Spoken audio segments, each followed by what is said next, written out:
Chelsea Williams, and today's date is 2/15/2013. I'm in San Diego, California. Okay.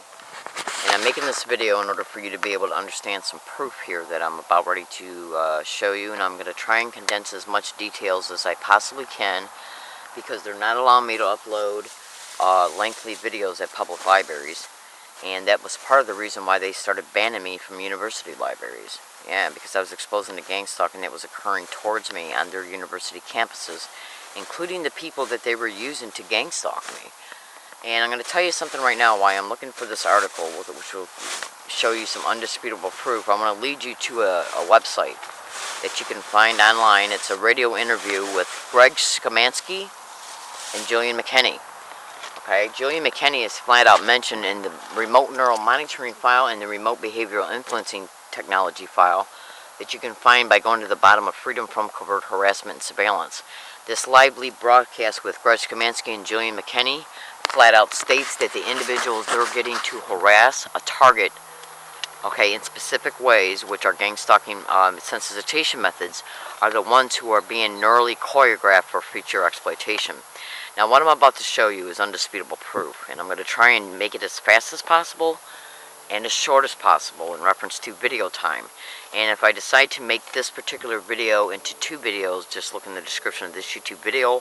Follow all the instructions that I instruct you to do, please, so you can see the wholeness of the entire description, because the entire descriptions will complete the wholeness for you. And here it goes. This video right here is concerning a Dr. John Hall, stalked, drugged, and raped. It's a news broadcast that you can Google this right now, okay, by the title, Stalked, Drugged, and Raped, Is It Happening in San Antonio, by Joe Conger. Ken 5 is the news station, and you can literally see his email address and the date that this news broadcast was posted and then eventually updated. Okay, it was updated in April, but you notice that it was 2010. You can obviously see that it was updated. If the initial broadcast was made in 2010, then it shows that it was updated in April 20th of either 2011 or 10 or 11 or whatever. Okay, now this flat out shows you that this broadcast that you can Google by this title, Stalked, Drugged, and Raped, Is It Happening in San Antonio, has to do with a doctor by the name of John Hall. John Hall is directly connected to Freedom from Covert Harassment and Surveillance's homepage, which is a homepage and organization that's dedicated to concerning gang stalking, which is also known as organized stalking, electronic harassment, and it's the little organization page that has the remote neural monitoring file on it at the bottom of the homepage. Okay, are you with me so far? Okay, now in 2010 is when this was posted. Okay. Now, this up here, when you go and Google this, you'll see this, and you'll see a picture of the video of the news broadcast. Now, as a result of you doing this, you'll be able to see the transcript of all the statements that were made in the broadcast. Okay? Now, the individual that's at the beginning of the news broadcast was John Hall's ex-fiancée or ex-girlfriend, who was raped by them and eventually gang stalked and had her house broken into. Okay? She's the first victim that they mentioned in this news broadcast. One of the things that this first victim states, who was connected to John Hall, who advocates for remote neural monitoring, gang stalking, and electronic harassment, states they entered her home and did a numerous amount of things. Okay? Many different things. One of them was that they left the lights on. Okay, that they turned on the lights and left them on, and then opened up their doors and left them open. Okay, now, in a blog that was written concerning me in 2005 or 6, showed statements in that blog that someone entered my home while I was in it sleeping and turned on all the lights and opened up all the doors. Again, she flat out states the person who is directly targeted as a result of her knowing John Hall states that her house was entered and that lights were left on and doors were open. And it also mentions additional things like her furniture was moved. The clothes dryer was taken apart. They did the same exact thing to me in all of my apartments. I even made police reports concerning it in Michigan. Now, when we see that that's the first victim in her statements she made, lights left on, doors open.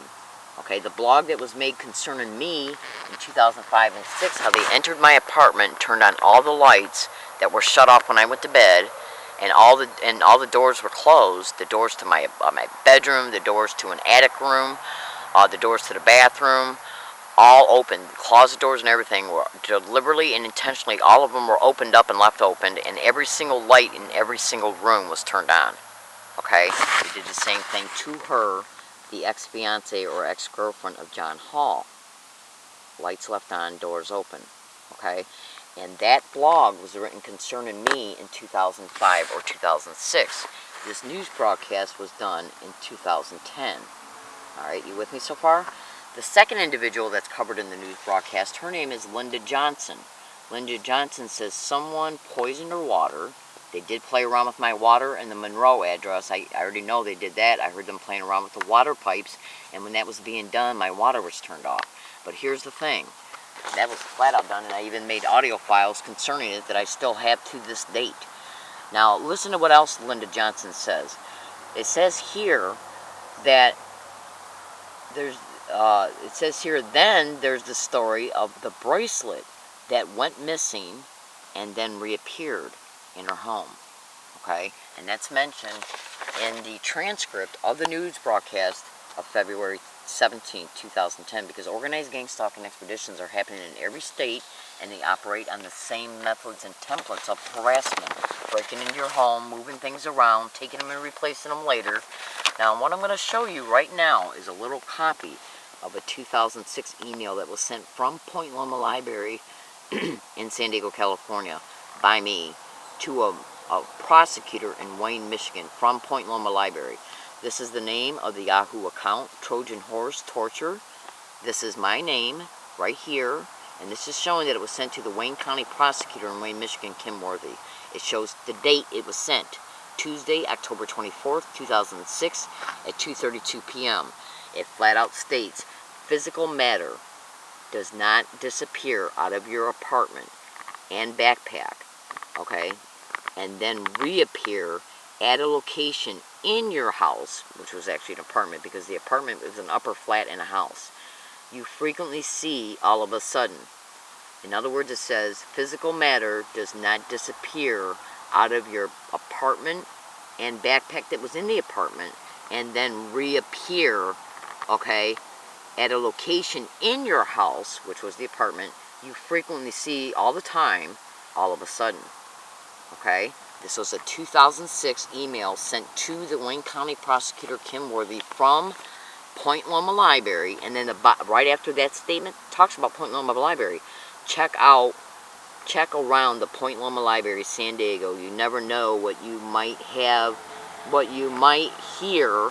That meant, I spelled that wrong. It was supposed to be H-E-A-R, around the media room or after I go into the bathroom. Okay, now the media room is where I was arrested at SDSU on February 1st for total bogus shit.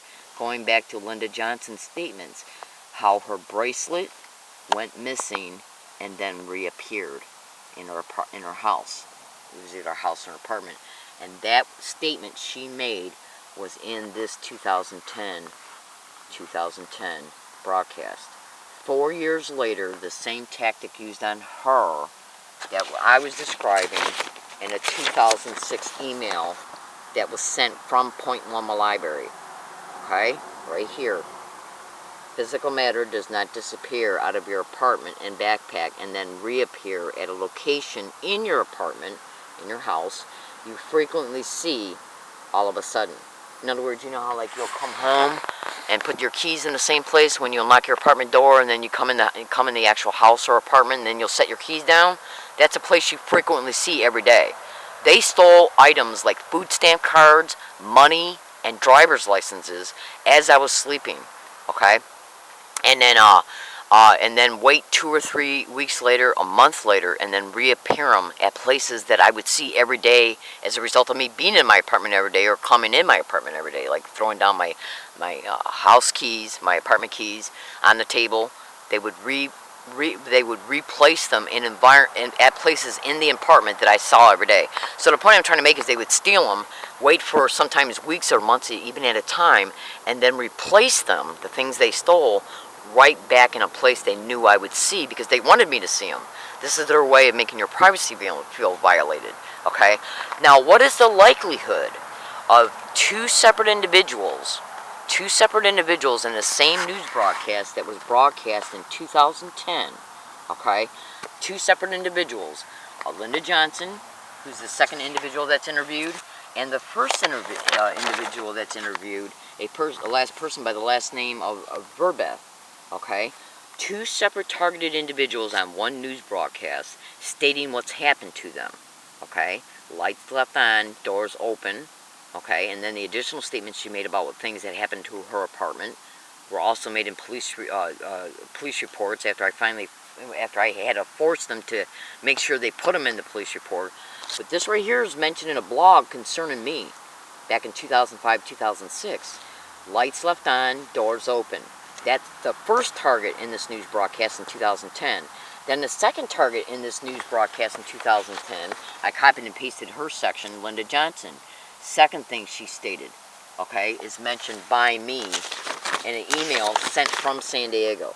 So we got two separate targets talking about what happened to them, and both tactics that were directly mentioned from them are mentioned in emails and blogs that I wrote years before this broadcast occurred. Okay? Now my name is Leslie Williams. What they're going to do, because they gang-stalked me from Michigan to here in 2006, and the San Diego police played a direct role in it. Yes, and so did Point Loma Library. So what they're going to do is protect their ass. Why? Look in the description of this YouTube video for follow-up statements concerning why. Thank you.